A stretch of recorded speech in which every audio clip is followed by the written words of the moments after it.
These are important concepts, right? The first is, we used to live in the world of siloed software, right?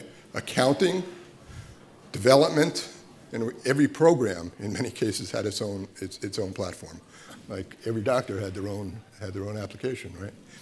And where we've gone to is this idea of open source, cloud-based technology, where we live in the world of platforms and apps.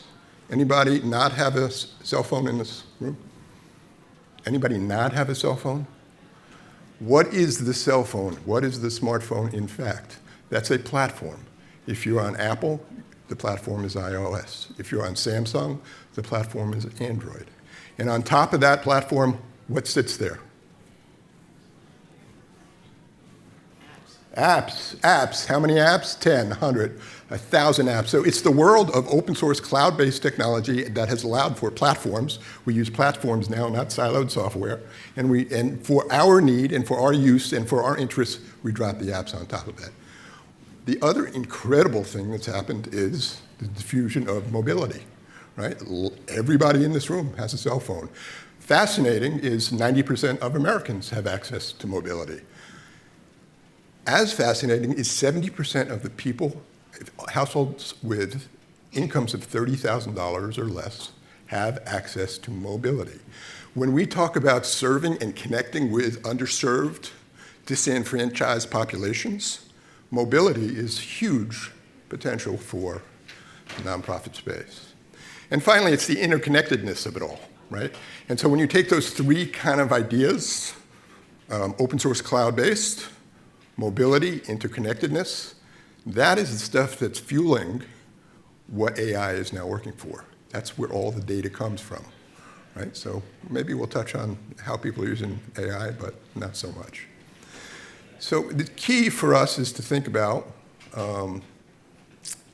not what the shiny new object is, like AI, or that you need to be on social, or you need to be on this particular platform, or how to use this CRM or that CRM. That's not the question. The question is, how do we use this new world of technology to really mobilize, organize, streamline what we do in the nonprofit space? Sound like a good question to ask, to answer? Okay, good. I got nodding heads, but no rah-rahs yet, but hopefully we'll get there. So we have three perspectives here. All three organizations have a national view, a large view of what can be done. We have a smaller organization, YANA. We have a DC-based organization that has national reach, serving the education market. And we have the healthcare industry, rather large industry, that is going through a dramatic transformation in what's going on, in how technology is used, and how ultimately we serve the people we are trying to serve. And at the end of the day, it's all about client centricity. It's all about stakeholder centricity. That's the organizing concept for technology. So Rachel, let me turn it to you. A small organization that has done, Rachel has led us through COVID and a variety of things. She's stepping down as our leader, but you've done remarkable things with technology. So talk to us about our journey. I would say thanks, Rob. I would say I've had to use and learn about technology kind of out of a place of need. I'm sure many of you know at small nonprofits, you can't just go out and hire the specialist that you think you need or your organization needs. Or even the fancy bells and whistles, which you know can probably solve your problem, but it'll be very, very expensive. And I'm not a technology person per se. I'm interested in things, and inefficiencies and silos drive me nuts. So, and knowing that I had a very limited resources to kind of get where I wanted to go, one of the first things I did when I stepped up as executive director was actually to draw a Venn diagram and take a look at what all of our, I really started from what is our inputs, what information do we have, and then how do we want to use that? So it's taken me almost 5 years to get through the organizing principle on free or low cost resources to take this mishmash of stuff that I knew zero about and having to learn and know enough to be able to ask questions to an expert like Rob or say, hey, it seems like there's some app out there that does X. Is that worth buying or not? So, but you really needed somebody inside who could take a holistic view of the entire organization and think about, like, what is it we want to do? What's our mission? And we are small. And I knew that I wanted to have a better handle, that we wanted to go beyond having just in-person meetings in a couple of locations, but we wanted to connect them. And, like, what are we going to do with all these people? Like, rather than just say, thanks for signing up, and we'd have a list of who signed up, we should be gathering. Wouldn't it be useful to know about everybody in our network? So that's been the sort of the guiding principle, is like, how do we make it really easy to collect everything we have, get it into one place as best we can, and then be able to kind of look at that data and information and learn about it and figure out what else can we do with that to further our mission, which is to create community, connect, and collaborate. And I can't really do that if I can only sit with 10 people at a time. If I can sit in a spot and look at 9,000 people at a time, I have a much better sense, and that's kind of the process I went through. And I can tell you all the little pieces that I did to get there, but that's kind of been the driving principle, and having to start from scratch, and also going, God, I would love that product. It looks so cool. That would answer all my questions. But there's got to be some way. And I don't really want to have little patches of this and that. I know there's a way to integrate it. But even a couple times when I've had to hire outside consultants, they're good at executing what they needed to do. Someone, and it was usually me, needed to know what I expected it to look like on the other end. And so someone needed to know exactly what the mission of the organization and what you wanted to be doing. Even if you had to, if you're the only executive director and you have no technology person, that is really valuable. Don't discount the value of your own knowledge of your organization and what you want it to do and what it should do, because it will. And you can't rely on outsourcing that, I think, to experts who may know a certain product or something and expect that whole process, because it can get very expensive very quickly, to turn into something that you think it is supposed to look like. So don't discount your own knowledge. Don't be afraid to learn new things. Stuff has been created before, and just be prepared to ask a lot of questions. And so that's kind of been our growth. It was just like, get all the little pieces, stop from being silos, figure out how you put this ecosystem together of technology to ultimately be able to have a global view of whatever it is. We are a support infrastructure organization that supports individuals and nonprofits. So that's what I was doing. I'm not doing direct service delivery to clients. So you may have a slightly different mandate, but for me, it was really trying to organize and mobilize the knowledge, which is people and all their networks, and how do we get a handle on that? And that's kind of what drove our technology growth. Thank you. Laura, you want to kind of walk your tech journey? Sure. Hi, everyone. My name is Laura Kadetsky. I am Chief Administrative Officer and General Counsel of New Leaders. New Leaders is a national education nonprofit focused on improving outcomes for kids through school leadership. So we work primarily with school districts and charter schools that are serving kids of color and kids living in low-income communities.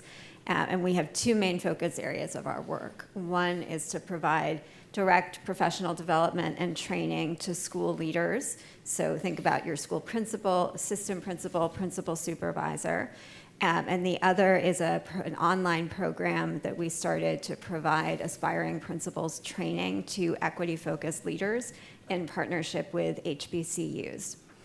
I oversee a number of teams. I oversee legal, HR, finance, and technology, which is something I took on a few years ago. And like Rachel, I am not a tech person. I actually, as we were sitting here, remembered that when I was at Yale, I took a coding class senior year because I thought it was fun, right? But I've never done anything with coding since then. But I think about technology in terms of how do we advance our mission, and primarily focused on our pillars of impact, scale, and sustainability, which is how we think about all of our business, right? Our ultimate goal is impact. We want to change the life trajectories of children. We want to improve student achievement outcomes, change the culture in schools, improve teaching through effective school leadership. We want to do it at scale, right? So it's great to have impact, but not if you're only working in one school or one school district. We want to be able to do it across the country. And we want to do it in a sustainable manner, right? We need to operate a business. We might be a nonprofit, but we've got to bring in revenue. We've got to manage our expenses. We've got to look ahead to the future.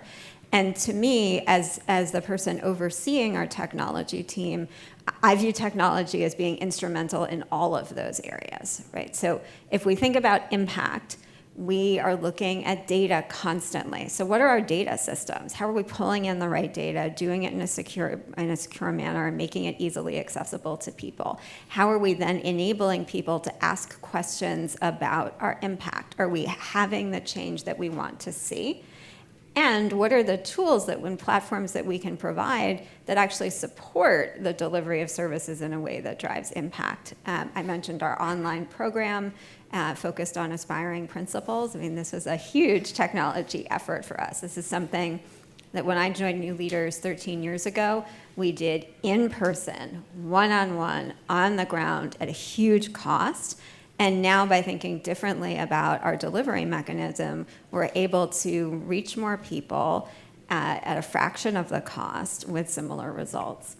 Scale, I mean, I beat the drum in my organization that I don't think scale is possible without technology, right? You don't go from serving 100 leaders a year to 1,000 to 10,000 leaders unless you are fundamentally thinking differently about your business model and using technology systems to drive that. So whether that's a new learning management system that is user-friendly, that enables people to engage with it in a way that really drives that scale, or something else, including business systems, that is all about technology. And then on our sustainability pillar, I think about technology in terms of how do you use technology to operate your business more efficiently and effectively. And yes, some of that is about AI, right? We're asking questions about how AI can make our business more efficient.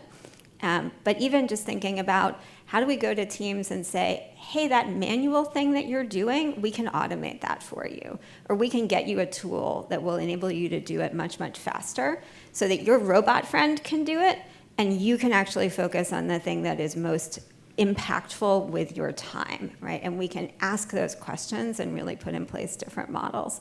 So again, not a technology person, but I very much view the way that we think about our organization through the lens of technology. Thank you. Jason. So I'm flanked by two lawyers here, and I'm a physician.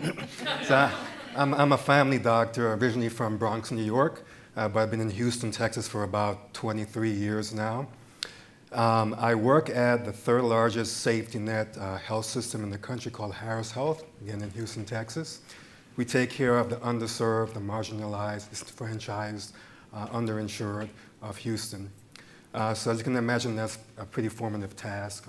I also work with an entity called KindCap. It is an impact investing company, and they help to connect entrepreneurs who want to have social impact with founders who are also looking for the same as well. On the healthcare side, I started practicing back in 2005. At that time, everything was on paper. So you go to your physician, he'd write down blood pressure, all your notes, you all remember those days. So since that time, we've gone to an electronic health record gradually, but there actually are still practices. I worked with one last May who still use paper, surprisingly. So that is kind of where the starting point that I was at. With Harris, I've had many roles over the years. I still practice medicine there. I was a clinical informatics officer for 4 years there. I was helping with their data analytics and health IT needs as well. And for us, the major thing was, what do our patients need? That can be very difficult because you're dealing with folks who are disenfranchised. They tend to not want to speak about what they need and just accept what's given to them. So that's one of the biggest hurdles that we had. So outreach was number one for us, getting to the community, building trust with our patients as well. Another issue was language barriers. Houston's a very diverse, multicultural city, and so you have people from all over the world who come to Houston. So that was another issue as well that we had. Having people who actually go out to the community, speak the language, have lived the lives, was particularly important. And gradually over the years, we've been able to build up a very, very efficient system. So now we're totally electronically based in terms of the EHR. I also have to say that one particular thing that really stands out is the importance of the employees, the people that you work with, your staff. being a nonprofit, large entity is a continual flow in and flow out of employees because usually they're asked to do a lot of work with little pay in comparison to other for-profit entities that are out there. So that's a double-edged sword. We get a lot of new recruits coming out of nursing school or PA school who go to learn the ropes, get their education, get their teaching. Some leave because now they're really well trained and have that experience and expertise, but some stay. And those folks that stay are the folks that you want on your team. Because you know that it's not just about the money, it's about the mission as well. So those are the main learning points that I've taken over the last 18 years. Right. So March, February 2020, COVID hits. Everybody's doing work a certain way. Just talk to us about two things. One is what you did in your organization to adapt, and then how has that continued on, helped to make change within your organization to continue to move forward with technology? What stuck, what got cast aside, and what new opportunities do you think opened up? Laura, do you want to start us off on that? Yeah, I'm happy to start. So March 2020, everyone remembers where they were. A couple of things. I think I'll talk first just within our organization, but then within our delivery model, kind of what changed. I mean, we were primarily a remote organization even before COVID, but sort of fractured. We had a few people going into offices. We had a lot of people working from home. We hadn't really thought effectively about remote work. And I will say we had a terrible video conferencing system. So the first thing we did is like buy a Zoom contract and get everybody set up so they could communicate effectively. That was something that we had thought was going to be a big change management issue, but because everybody was going through this in their personal lives, it really wasn't. And that, I mean, like every organization, we've stuck with that. We're now fully remote. We've saved a ton of money by not holding on to our offices. And while there's challenges with that, there's also just a lot of efficiencies. And I think benefits to having everybody kind of in the same place, not physically, but like as opposed to having some people be in an office and some people not. Organizationally, or in terms of service delivery, though, I remember being in a board meeting as everything was starting to shut down, and at the time, our service delivery model was entirely go out to a school district, fly a person to a school district to present to a room like this full of school leaders who had to leave their school building for the day or the half day and come to do this presentation or session. And then our person would go to their school with them and walk the halls with them. And we weren't going to be able to do that because nobody was going into schools. And I texted my boss and I said, we should start a virtual leadership academy. And we did. And we pulled it together kind of in crisis mode. And the focus was on, as a school leader, right, we launched it, I think, in June 2020. You are a school principal. You need to prepare for school to launch in August or September in whatever format that's going to be, right? Maybe your kids are online, maybe your kids are in the building, but they have all gone through trauma of some sort, whether personal family trauma or simply living through the pandemic trauma. And then with the communities that we serve being primarily kids of color, they had this double pandemic of racial justice and injustice at the same time. So how do you as a school leader lead in this moment? We candidly, didn't really know what we were doing. We didn't have a marketing team. I think I was interim leading marketing at the same time. But we put this out as a free resource to anyone who wanted to join, and we had 1,000 people join. That is more than we have over the course of a whole year in programs where we're going out to school districts and trying to get school districts to engage. It was so exciting, right? We had all these resources that our team was developing. We had the platform that we could put them in. Because it was all online, we had all this data that we could track about who was engaging and what they were engaging with. It was awesome. Fast forward 3 years, and school districts are all now back in person. And I've noticed kind of two main things in terms of, I think, Rob, you asked kind of what stuck and what didn't. On the one hand, we have this fully online program that we have launched that is our Aspiring Principals program.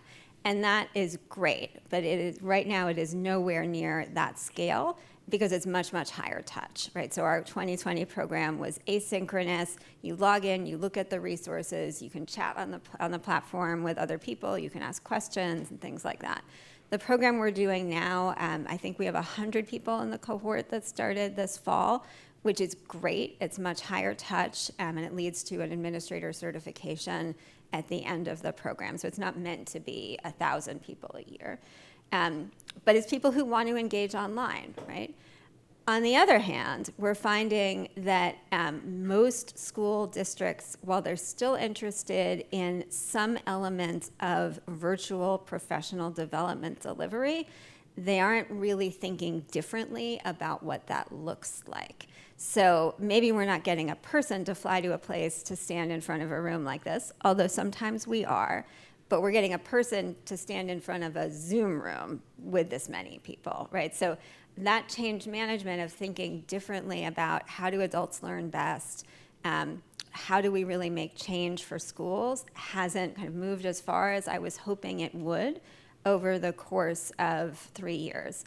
And some of that I think is, virtual burnout, right? Like on the one hand, over the pandemic, principals were really happy not to have to leave their school building, to be able, to log in from their office for a few hours. And I think sometimes they're sort of starved for contact now, right? They maybe want to be in a big group and they want to go back together. And so that's a really important point, right? It's also true that it's very difficult to do school observations if you're not in person. There isn't a great way to kind of do that as effectively. But I think I had, hoped that we'd see bigger changes in adult learning and adult professional learning in the sector that haven't materialized quite as I would think about, particularly for what we're doing. Jason, please. So healthcare can be an incredibly frustrating entity, as we all know. Also, healthcare is very slow to change, or can be very slow to change. So when the pandemic hit, I was really impressed at how nimble healthcare can be, and it gave me a lot of hope for the future.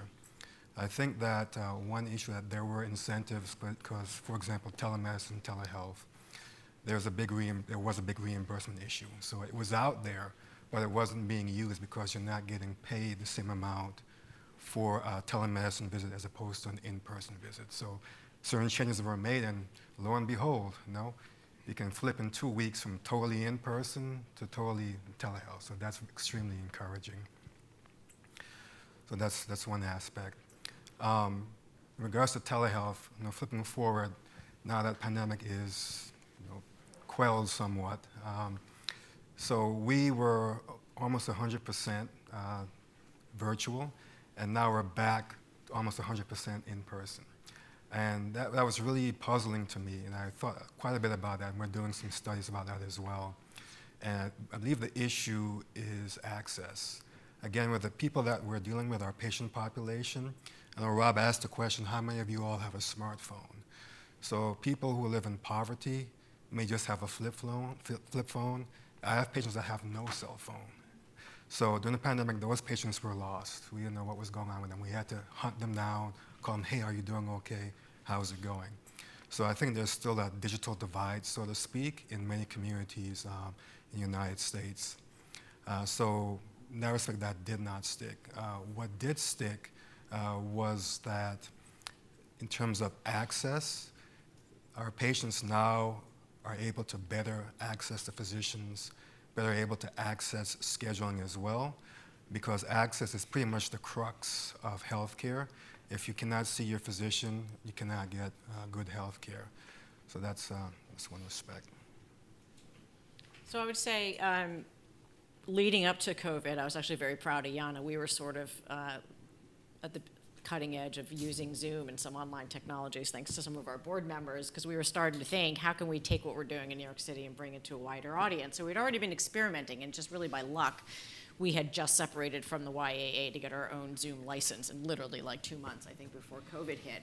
And so I'd say for YANA, it was, it was sort of a positive flip for us because everybody was sitting at home and could have and wanted content. And so what we'd been building was all the relationships and the expertise and stuff, and now I could tap into them. And I'd say one of the beautiful things about YANA is I can call anybody, cold call, and say, hi, I'm calling from YANA, you're an expert in X, would you come speak to a group? And the answer was always yes. So it was thinking kind of logically about what we do, and then how can we get themes developed and do series. And we were doing, I must have done 50 programs in like 20 or 2021. We were doing like a program a week or something. And then also not just doing it for the sake of doing it, let's get themes of it, let's record it. And then, like, well, what do we do? I can't, for a while I had some interns to help. So I had to invest in more technology, and like I figured out how to do video and audio editing because I wasn't gonna let resources stand in my way of getting this stuff professionalized up on the web and shared. And that was part of our mission, is to, share these resources everywhere. So again, every time I thought I had to learn something, there's always some other technology or something that I knew could enhance what we were doing, and I didn't have the money to pay anybody to do it. And our board members would always be like, well, can't we get some student to do it?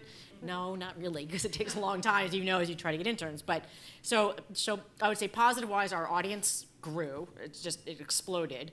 We did think about how to collect information about everybody and everything we were doing. So we just had so much input and output just for like 3 years was going on. The other really good thing is that we did have a lot of people, I was surprised, a lot of students, Yale students in particular, who somebody had the idea like, well, let's go see if there's some student interns out there who were taking a gap year, a gap semester, who were like computer science majors or whatever, and said, well, I've got time to give and I don't want to just sit around or just take a year off and go travel, or I can't travel. How can we help you? So we redid our website. I can't tell you how much we really used free volunteer help during COVID, and mostly for technology stuff because it could be done remotely. So I would say, so we spent those years developing and doing content, and someone mentioned Zoom fatigue. So that lasted, and then things started to tail off a little bit as other people were getting into the space. I'm glad we were an early adopter. And then it's like, well, now we don't just be doing this one-way webinar stuff. So we experimented a little bit. Well, how can we recreate some of the facilitated and kind of one-on-one smaller groups? And then we experimented with, facilitated meetings and breakout rooms, which people really liked, and that was the closest we could get to something like this. And so we were trying to kind of bridge that gap or that feeling of being purely virtual and technology with some of the aspects of what we thought made, YANA really special and what the community that people still wanted. As the COVID is gone away and people are still mixed, I mean, we still pretty much operate virtually, although we want to do more in-person things like today's conference. So obviously our audience, webinar style things have gone down, but with all that work and all that connection that we built, I don't know if we would be able to fill between last night and today, I'm not sure we would be able to have that many people here and all of you connected if we didn't have that chance to be doing it virtually. So I'm grateful for that. And obviously some of the volunteer help, all that kind of stuff, that's students have gone back to school, people are back at work. I have to go back to more traditional means of trying to get volunteer help. So it was a great boon for a while from that end to kind of get that, and I was glad that we could actually use it. It didn't require them to come into a school or something like that when I needed help. What did stick, I would say, following COVID was, I think, the reputation of our content is that we really focused very hard while we did have access to virtual world in building these things, is to do it very professionally, very high level, high caliber, and in topics that the audience, because we did surveys, that people actually really wanted. So we have evergreen materials. I think people recognized YANA and the work we were doing and the work with the nonprofits. So using that time to share and spread brands and missions and things, that has stuck and has grown.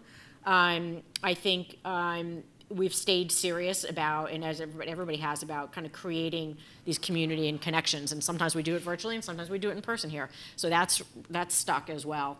And the other thing was that all that data information is all those Zoom things, like we're not Facebook, but every time you register for a webinar and stuff, the questions we asked were pretty purposeful because I wanted to know what's our demographic spread? Where are you geographically? What's your area of interest? Because at some point now, after COVID, we have this database, so now we can go back and see who is our membership base. So all the information we collected in this massive flurry has been very useful, and it's not just for our own purposes, it's because we want to be able to help you guys build community, make those connections and resources, and so that's something that's really stuck, and I think we can continue to build and use. Thank you. One of the things we see a lot in nonprofits is that tech are tools, right? It's like walking down the aisle, the tool aisle in Home Depot, right? There are all these tools there, and you can just fill up your cart, right? And you can buy. But I've done that, and I've taken the stuff home, and I haven't a clue as to how to use this stuff, right? And so technology in your organization is really the same, right? And so who's the architect? How do you think about the architecture of using technology for what kind of workflows in your organization as to what you're doing? So if you guys can kind of think about how you, not just the tech selection, but what's the framework upon which you go to market to buy technology? I can continue that if you want. Yeah, sorry, because I'm going to roll. I love this stuff. Rock and roll. Yeah, so there is just so much information out there about pieces of data that will try to do all sorts of things for you. And one thing I did notice is that every platform that people ended up using was all of a sudden during COVID trying to do what every other one did. And you could get very easily tempted in going like, oh, you're in Zoom. Hey, Zoom can do this and can do that. Like, not really. And it takes a really hard, you have to kind of step back sometimes because you do be like, oh my God, like QGIF does this and they do this and you can get this app that does that. And all of a sudden you've got all this stuff and you're like, what do I do with all these tools? So I think just, thinking about how to learn, be like, okay, that's a beautiful thing, but oh my God, I had no idea it doesn't connect with, like, as Rob likes, it doesn't play nicely in the sandbox with your other things. So you do need to think about like, what do you want to achieve? And there's sometimes you have to be like, I can't afford the Cadillac, or that's beautiful.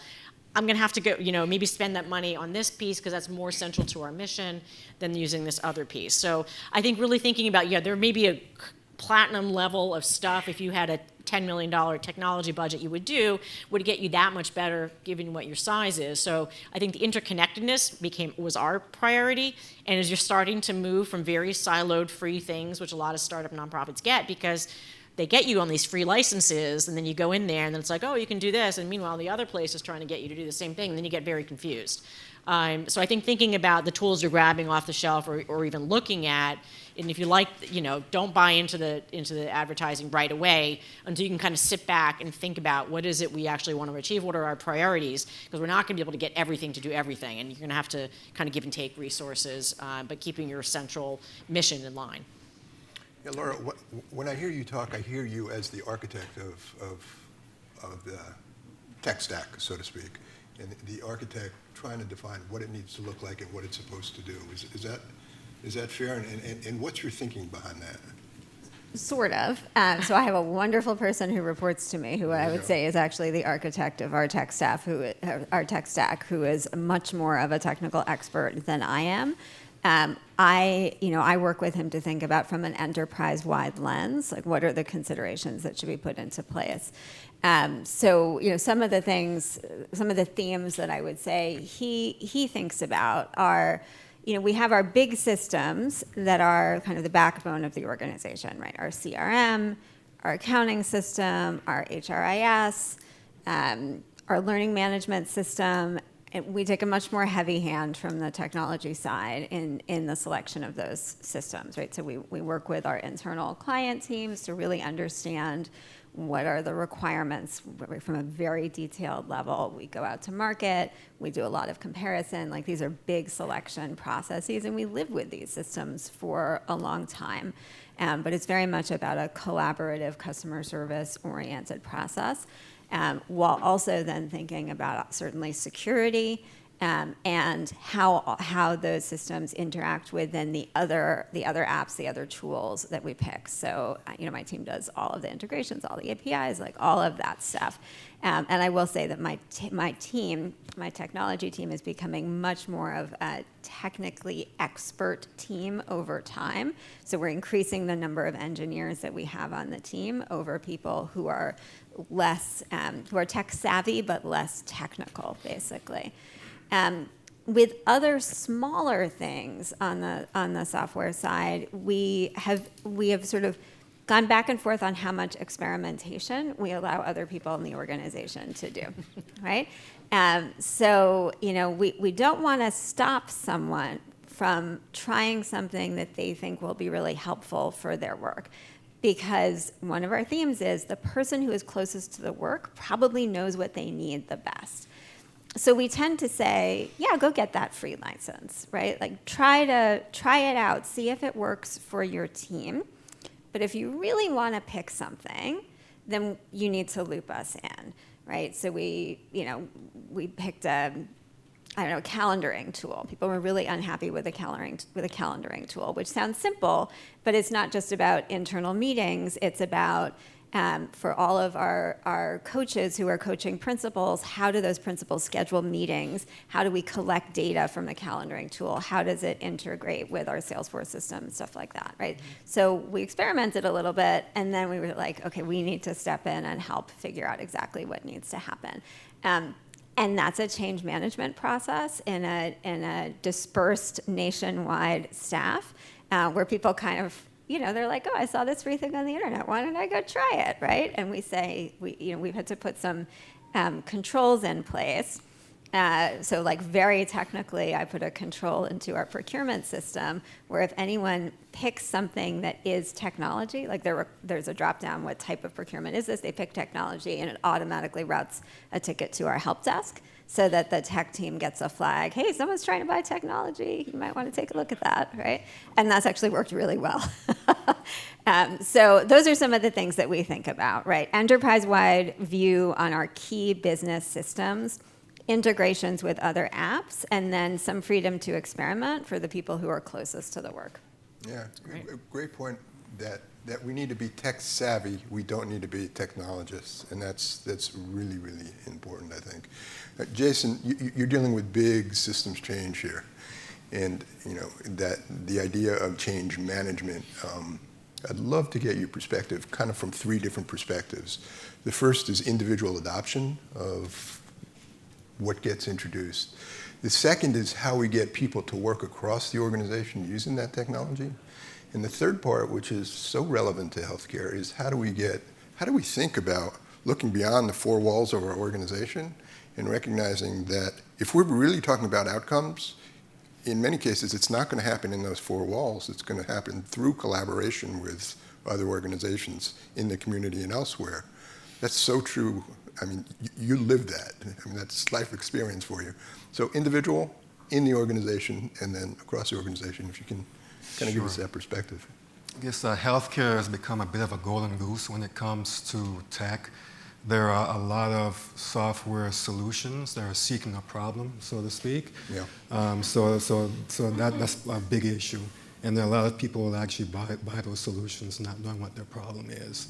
So the first thing is to identify what the problem is. But in terms of adoption on the individual side, so I guess at least in my organization, we have one of the major EHRs, electronic health records. It's called Epic. So they actually came on site back in 2007 to do our training and get us up to board and up to speed on that. And then from after that, it was up to the system to kind of train the doctors. And over the years, it had been waning and waning and waning. So I actually helped to do an initiative to actually build up a training program for providers, nurse practitioners, physicians, PAs as well. And it's amazing how much people don't know what they don't know. Because over the years, you can imagine over 10, 15 years, there's been an evolution in technology and in bells and whistles as well. So there's a lot that's there, and people don't know that it's there. It can make things a lot more efficient from them. So a simple thing like that really helped quite a bit. So from looking more broadly now, in terms of within the organization, beyond the providers, one thing that we do at Harrisworth is cross-train. So there's no one person that just does one thing. Everyone does multiple different things. So if someone leaves, someone gets sick, someone goes on FMLA, someone else can take up the slack. That goes technology-wise as well. Everyone needs to know how to work the systems, whether it be in nursing, whether it be in the back office. Everyone knows how to cross-cover. That way there are no gaping holes if someone leaves the system. And then looking more externally, again, I always bring it to the patients. It's very difficult when you're in a large system that's spread out geographically over a wide area to know what everyone needs. One example is that We have a clinic, we have over 15 clinics. We have one clinic. The main problem is diabetes control, diabetes care. And then 10 miles down the road, another clinic, and their main issue is high blood pressure. So you can't just blanketly spread out one technology to everybody and expect it to work. You have to really even customize within a large health system as well. So that's been particularly difficult, and we have to rely on the administration and the staff at each individual clinic to let us know what the patients need. And then we have to be receptive to that as well. And the administration has been extremely good about doing that. Again, it all starts from leadership as well. You have to have someone at the top who puts that at a priority. And tech is a journey, right? It's not about buying a tool again, and it's not just about a process. It's a journey you're on. And tech's changing all the time. We will acquire different pieces as we go, but it's a journey, and you need to think about that. And kind of in that context, what is true is there's some nonprofits who are doing it really well, and they're being, by the way, their impact is hugely more, they are hugely more impactful. And then there's some that continue to have trouble with it. And there's this framework that Laura brought up in our conversations. It's the idea of organizational digital maturity, right? And that there are different levels of maturity, and what's in those levels, and how do you think about migrating from one level to the next level to the next level, so you really can capture the potential and the opportunities associated with the technology that's out there. So I started doing the deep dive in digital maturity, but I'm going to let Laura kind of walk us through what the elements are there. Yeah, happy to do that. So a few years ago, I introduced my technology team to this concept of a maturity model. And the idea is that it's important to focus not just on what we do, but how we do it, right? We can put out lots of projects, we can meet deadlines, right? But how do we do it in a way that is most impactful? So a technology maturity model, ours goes on a scale of 1 to 5, and there's a rubric associated with it, right? So a level 1 IT team is informal and chaotic, right? Nothing is written down. There are no processes. There's no governance. Everything is reactive. People are just sort of running around. And that can be fine at certain stages, right? If you're in a startup and everyone's just trying to get everything done, that might be okay for the stage that you're in. At the other end, a 5 is a technology team that is a strategic value-added partner to the organization, right? You are partnering with the teams and really thinking proactively about the work. You have subject matter experts for the technology. You're planning ahead. Everything is written down. There's governance, and everything is followed. And 2, 3, 4 sort of move up that scale, right? At 2, you're starting to document things, but you're still mostly reactive. 3, you're able to start planning ahead better. You've got governance in place, et cetera. So I introduced this to my team, and we spent a lot of time, talking about what does this mean? What does this mean for our team, right? Where would we put ourselves on the rubric for different functions that we have? And what do we do about it? So, not surprisingly, the team did not feel like they were a 5 at everything, right? There were some things we diagnosed as a 1, a 2, a 3, and we talked about how are we going to improve this. So I've adopted a structure where everybody on the team has a maturity model project.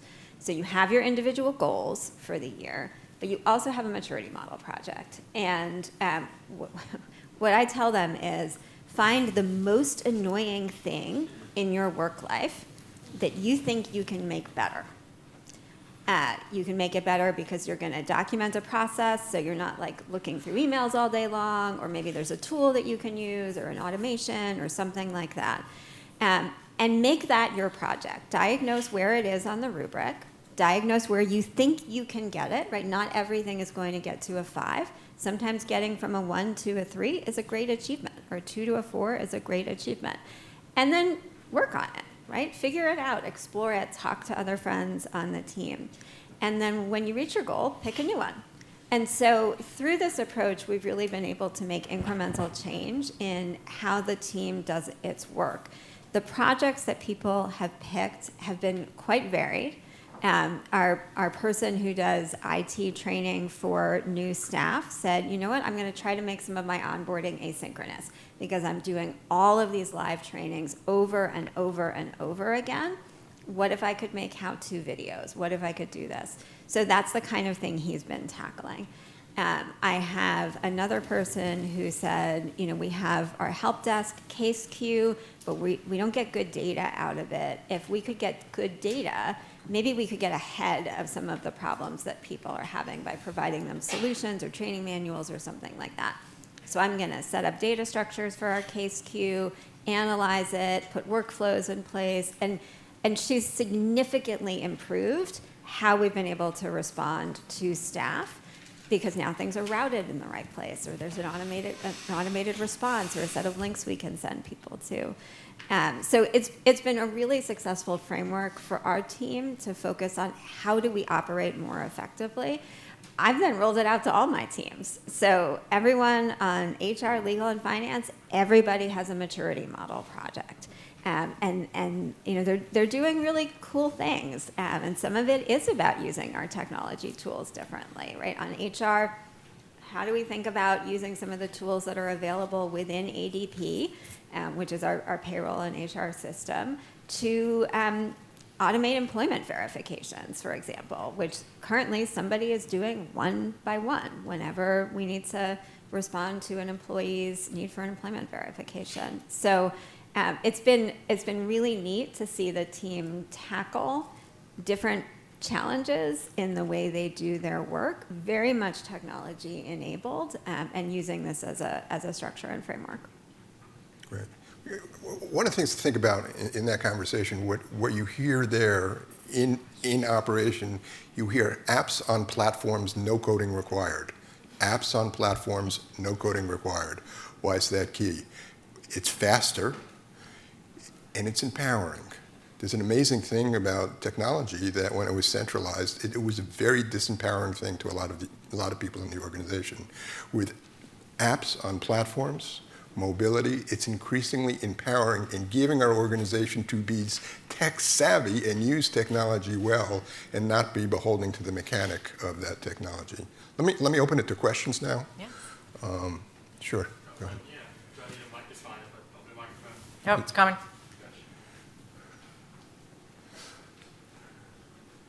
Thanks, Will. Thank you all so much for saying what you have today. It's been really interesting. My name's Spencer. I'm a current student at the Divinity School.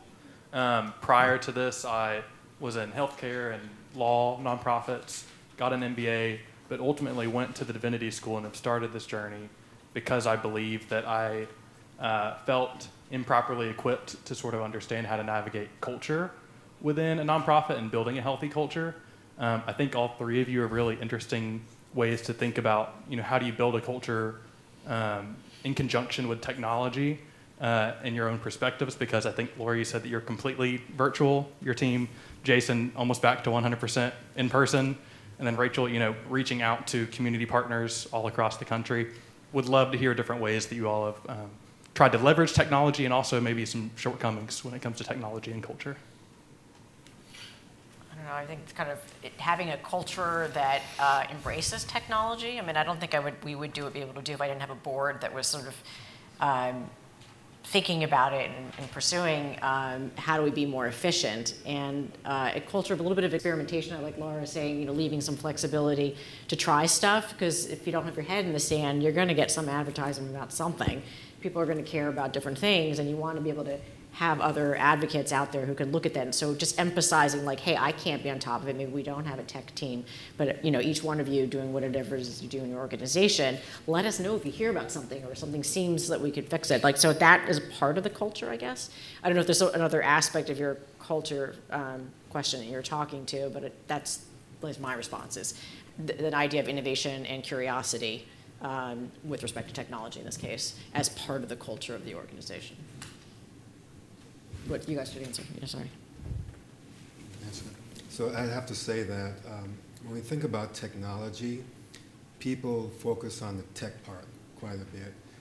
Similarly in healthcare, people focus on the health part. So I think in parallel, caring is really the main thing. I think if you care about your stakeholders, about your patients, about your customers, that will really dictate what you need to do. So figuring that out is the number one thing I'd have to say. And I would build on what Jason just said, which I think was really lovely. The technology is a means to an end, right? Like we have Slack channels, people can comment or not comment, right? We have Zoom.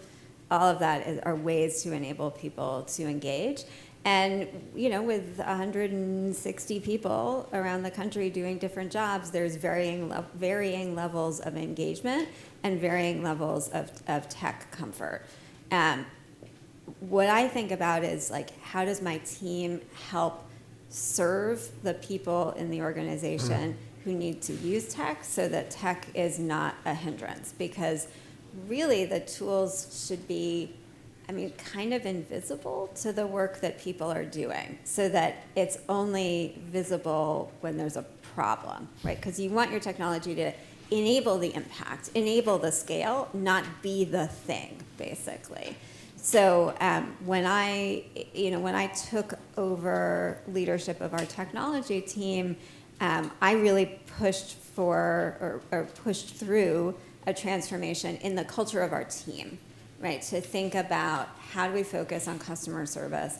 How do we move from a mindset of scarcity to a mindset of generosity? How do we think about engaging people in the decisions that we are making around technology so that it becomes part of their work, not this other thing that is a challenge? My question's for Jason. I do a lot of work with young people in foster care, and we've had tremendous success in terms of a field at really crowdsourcing what systems should look like and learning directly from young people what systems should look like. And it's also been really successful in terms of influencing policy, because they can actually influence legislation and other things using smartphones. We've had less success in terms of connecting people with services and adults. And what young people need most is those reliable, accessible services and reliable, accessible adults. Have you had any luck in terms of merging those without, again, you can't really eliminate the need for the person behind the technology. And same for services, when you have kind of a window where if the technology leads you to a service, but you get the runaround, or you can't get through, or it doesn't give you what you need, then you're kind of done using technology to get services. So what have you learned about those types of? Yeah, it sounds very familiar. I actually, after Yale, I took a year off and did AmeriCorps, and I worked in a foster care agency for a year in Queens. So I know all about that. So I think back then and still now, healthcare, social services, it's very fragmented. As Robert mentioned, there are many silos that exist in technology, and it's very difficult to kind of close those gaps and close those windows. So I don't have an easy answer for that, but I'd have to say that over the years, I definitely have seen some improvement. For us, we have a cache of social workers that work in the system, and they are connected with various services in Houston. And they have a master list, and we send our patients to them if they need financial assistance, transportation, etc. So, but it's not digitized. It's all based on an in-person. I can break out my list and see where I can send you. Here's a telephone number. So if you can do something like that and put it on a platform, that would probably be one way to do it, but that takes a coordination of efforts. Another thing also is that with social services, they sometimes come and they sometimes go. They might be here for a year, 2 years, and then they're gone. No funding sources, so that's another issue as well. And trying to follow up on that can be difficult because we might refer someone to a service and they're not non-existent anymore.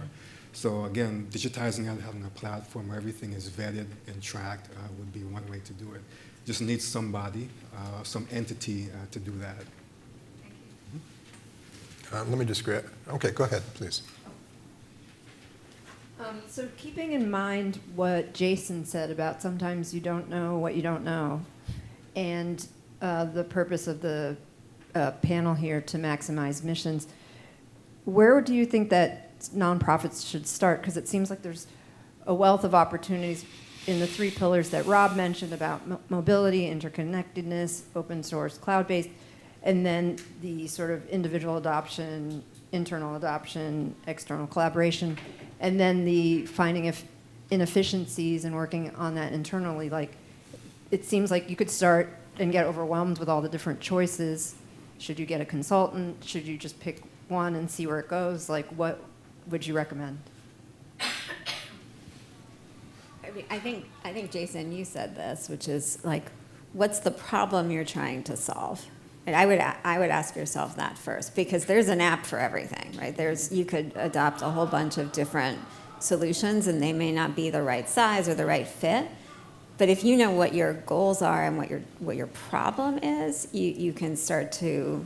I would start there.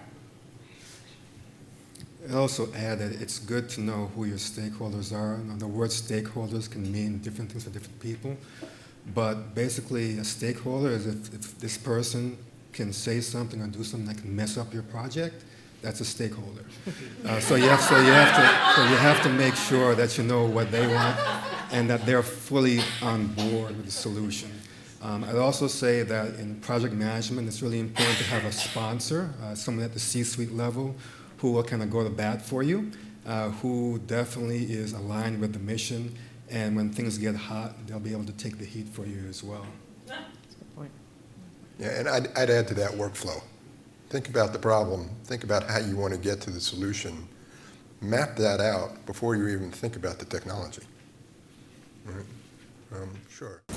I'm just wondering, is anybody working on like a meta level program? Because sometimes when you're working on a report or something, or you just need to know and answer the question, well, part of the answer is in QGIF, and the other part of the answer is in your donor base, and another part of the answer. So is there somebody working on a meta level, like you have a question and it goes down and into all your apps and answers? So that's where platforms live, right? And so that's where data clouds and data lakes, and so whether you're using the platform or whether you're using a data depository, I mean, what you're trying to do, again, that idea of open source, is we're not siloing data. We can pull that data in from just about any place. Getting there, admittedly, is not always so easy, right? But that's where this is all going. I mean, AI, that is AI, what you just articulated, right? The ability to, not necessarily to look at all the data in the world, right? But look at your data and just type in a query and just have it check all your different apps and platforms and say, here's your answer, right? That's where it's going. Other questions? Sure. I'm part of a cohort of intermediate sort of age nonprofits, youth nonprofits, all with budgets under $1 million. And while there's a lot of collaboration, I often feel like we're all trying to solve the same problems, you know, to find the same tools to handle HR or donor CRM or, you know, student CRM. And while I don't want to just mash all of us together, it feels like this tremendous inefficiency that we're all researching, you know, implementing, maintaining these same tools. And I'm curious if you know of any models of kind of tool sharing or employee sharing, you know, a way of kind of banding smaller organizations together so that we're not all trying to make the same lift. There are outsourced, that's another sort of proliferation. I mean, you know, traditionally sort of the accounting systems and HRs, you can outsource a lot of that. And I've seen it, we haven't invested in it yet, but there is outsourced sort of technology and IT where you can, so you're not, it's your data, your group, but you don't have to go out and buy a whole license for some Salesforce or some bigger meta platform. So that's what I've sort of seen. I haven't investigated it as much. I'd be curious to know if other people have used it. But yeah, I mean, we use outsourced IT for all of our help desk and a lot of our security needs. So that's been a big savings because they're serving multiple clients and they can keep up with a level of expertise that we couldn't internally as well. It's an interesting question, though. Like my wheels started turning. Could you almost have like a collaborative buying cohort where then you're able to get lower cost licenses? You would just need to think about how do you then segregate the systems for like your data is your data and somebody else's data is separate. I haven't necessarily seen that, but I can think of sort of parallel models, right? Like, even with school systems, school districts, right? So it's an interesting question. I'm going to think about that a little bit. This healthcare is very highly regulated, so the data sharing in terms of patient data, that's a kind of a touchy issue. Something that comes to mind are HIEs, or the health information exchanges. So a lot of entities, health entities, have had their own kind of proprietary, or they use one particular vendor for their records. So initially, maybe 10, 12 years ago or so, they tried to group these regionally so that we can actually see if a patient is in, say, Texas, and they see me, and they go to Arizona and they have the same EHR, can I actually see what happened to the person in Texas or not? Before, there was no way of doing that. So now that has gotten a lot better, it's a lot more improved, and a lot of vendors are now on board. There's also some regulations that have recently come out where they actually have to kind of push all the data to one source in order for them to aggregate the data, maybe de-identify it and digitize it, and also to kind of glean impacts from the data as well. So it's in process, but again, it's a very slow process. If I just ask something, Kate, that's an interesting question, because I know from the fiscal sponsorship arrangement, which we've acted as, part of the benefit is that we already have the licenses and the software, and we can portion out some of those things where maybe we have some access to who their donor names are, but it basically kind of flows through. And that's an interesting idea to say, well, why is that not carried out once, even for established organizations? I don't know. Somebody who's a social entrepreneur should go figure that out. And someone, I might have the budget for 0.3, position, Right. but if I could be working with, some other organizations, then we can perhaps come up with a more, sustainable full-time position also. There's another way to think about it, and working with people is great. Working with people is also hard, right? And so if we can tap into successes that have already been created, power to us. And so again, the idea of platforms and applications, and Rachel referenced that I often say, does it play nicely in the sandbox? And what you can find, the number of apps out there is mind-boggling, right? And the question is, what's your platform, right? Salesforce's baseline platform for nonprofits. Microsoft, Microsoft technology for social impact. Again, they're coming on fast with their technology. Oracle for some larger organizations. Those are the main platforms, and in many cases not so expensive to get into. And so the question you have is, if you're still thinking about, I've got donors and I've got different stakeholders, and I've got an application, I've got a piece of software for all of those, and I'm not thinking about, do these, not software, but do these applications play nicely in the sandbox and feed into your platform so you can get all that data there? Because there's work happening there all the time. That's kind of in our view, is kind of the strategic framework for app selection. Does it work with your platform? And have you made that strategic decision as to what your platform is? Right? That is it. The reference that we're going to make a commitment to a piece of technology, the amount of time and energy in electronic medical record system, another platform, right? The amount of time and energy, money, billions of federal dollars have gone in to make that happen. Be very strategic about your platform selection, and be smart about your app selection. Does it play nicely in your platform sandbox? Any other questions? Panel, you got any closing remarks you would like to? I'd love to hear it. Does anybody have any favorite pieces of technology or approaches to technology that you're using and you would love to share? Yeah, hi, Paul. I just wanted to make a pitch for TechSoup for small organizations because you can get some really good discounts on useful software. Excellent. Okay, thank you all. Oh, I'm sorry, go ahead. This isn't nonprofit specific, but since Tom Steyer brought up, the dire circumstances that we're all in, one easy thing that you can do is at home and at work to switch to your search engine to Ecosia. You can go to ecosia.org. It's a Microsoft platform. I believe it's nonprofit. It's carbon negative, and for every 49 searches or whatever, it plants a tree. I have been using it for 18 months and have only needed to be like, what's Google saying instead of Ecosia a handful of times, and everybody I recommend it to is like, I don't miss Google. And so it's a very easy thing to do at home and in your organization. We'll be up here if anybody has any specific questions they'd like to ask, but thank you for coming today and enjoy the rest of the day.